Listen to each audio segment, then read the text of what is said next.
Hey, greetings everyone. Welcome. I am Dr. Max. This is the Leadership Engine. We're busy developing leaders, training and developing, mentoring them. And it's such an interesting time in our nation. And I think actually the perfect time for us to be working and developing leaders. This is the huge void in our nation and across our continent. And we're excited to be part of this leadership engine where we are mentoring and developing leaders for their destiny, for their purpose, to occupy mountains, to work within governments, to work within the education sector, to raise up business people, to have community changes. We are leaders engineering nation transformation. And today's session, I wanted to touch on leaders that are a force to be reckoned with. Listen to this. When you talk about someone of great virtue, they are a force for good. What we find with great leaders and great successes is that when they move through a company, move through a department, move through an industry, move through a school, they are like a force that leaves a wake behind them. Successful people are the ones who leave a lot of good things in your wake. And this got my attention as if you're dealing with good leaders. And it came out of a couple of weeks ago, I went on a holiday and a friend of ours took us on a boat.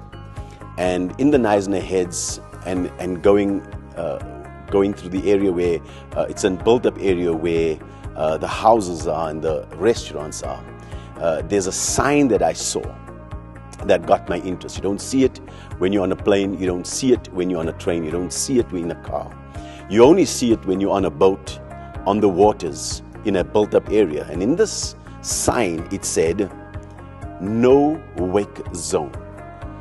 And I asked my friend about this, and he said to me, he says, this is what it really means, is you're not allowed to have your engine rowing or actually pushing a lot of horsepower through it to create a wake in the waters. That means when you come into this area, into the zone, you've got to slow everything down. You've got to almost get into cruise mode with your boat and make no waves. And I thought about that.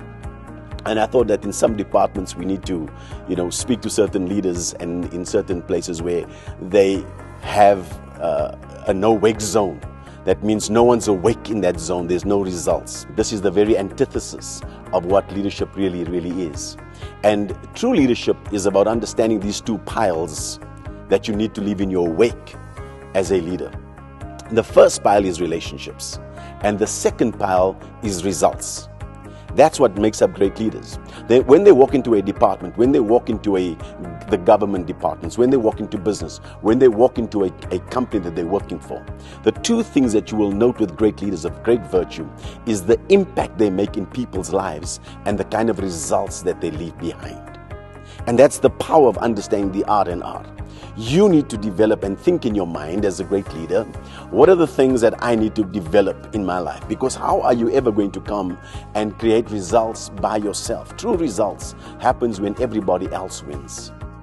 You need to look at your life and judge everything in your life through that. And here's the question that I have for you. What kind of wake are you leaving as a leader? If you could look at all the leadership research that's been done, it's going to come down to these two big piles. One side is going to be results, and the other side is going to be relationships. When a leader moves through a company, they leave a wake behind them in these two areas, and people are better off for their being in their wake. You need to now ask the colleagues that are around you. You need to ask the people that you are mentoring, the people that you're looking to impact and influence.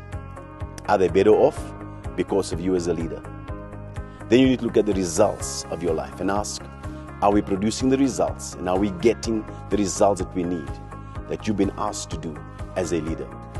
My challenge to you in this season, we are busy developing the 318 engine, the mentorship model, and this is the month we're going to be teaching and training around that. What kind of a leader are you? I'm trusting that this will challenge you, but not just challenge you, it will change you. We are leaders engineering nation transformation.